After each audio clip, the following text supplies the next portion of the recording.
qu'est-ce qu'on va faire? Vous nous posez vos questions, on va vous répondre. On sent que ça bouillonne. Parce qu'on est qui? Bah écoute, c'est une bonne question. Trop de questions. Jamais Il trop n'y de a jamais questions. trop de questions, retenez ça. Bonjour. Bonjour. Vous connaissez le principe, envoyez-nous vos questions, même si nous détestons la question, nous répondons. C'est notre Mission.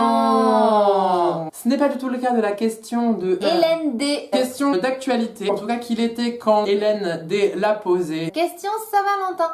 Aimer, c'est toucher les ailes oiseaux? Point d'interrogation. Bon. Notre politique, c'est de répondre aux questions telles que vous les avez posées. C'est vos questions. Effectivement, d'aucuns diront que la question d'origine, ça aurait été les ailes des oiseaux. Sommes-nous dans l'esprit de Hélène D? Non. Nous répondrons donc à aimer, c'est toucher les ailes oiseaux. Il faut être un peu...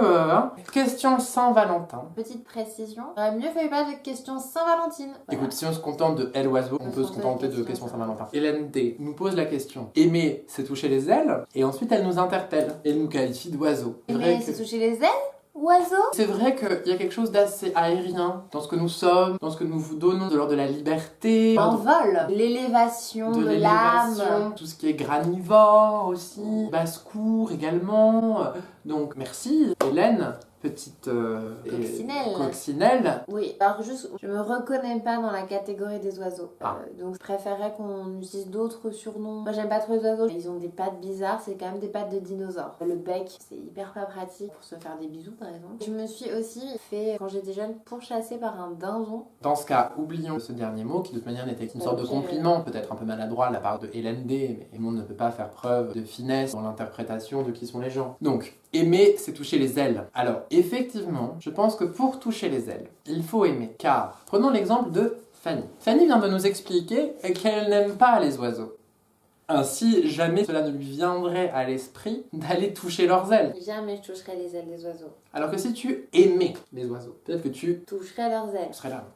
Et je touche ton oiseau, je suis trop Allez, content. toucher son aile. Et eux, bon, ils peuvent pas faire de bisous avec leur bec, leur pattes de dinosaure. Hop, un petit câlin d'ailes d'oiseau et les ailes te touchent. Grâce à l'amour, tout bonnement. Dans ce cas, oui, aimer, c'est toucher les ailes. La proximité physique, Hélène, relève toujours d'une forme d'amour. Et j'aimerais rebondir là-dessus pour apporter une précision très importante. Aimer ne vous donne pas pour autant le droit de toucher les ailes. Même si vous avez très envie de toucher les ailes, si l'être doté d'ailes ne veut pas, il ne faut pas le faire. Ne touche pas les ailes de quelqu'un qui ne veut pas se voir toucher les ailes. C'est tout, Voilà. c'est simple, voilà. Il faut demander la permission ou consentement aux oiseaux ou autres êtres ailés, comme par exemple une coccinelle. Et ces deux oiseaux, il faudra leur demander en privé. À bientôt Hélène D. Quand tu veux, Hélène. À voir Hélène. Voilà, à bientôt. N'hésitez pas à nous poser vos questions sur notre boîte de messagerie Facebook ou tout autre réseau social. Qu'est-ce qui se passe à ma gauche? Trop de questions. Clap de fin.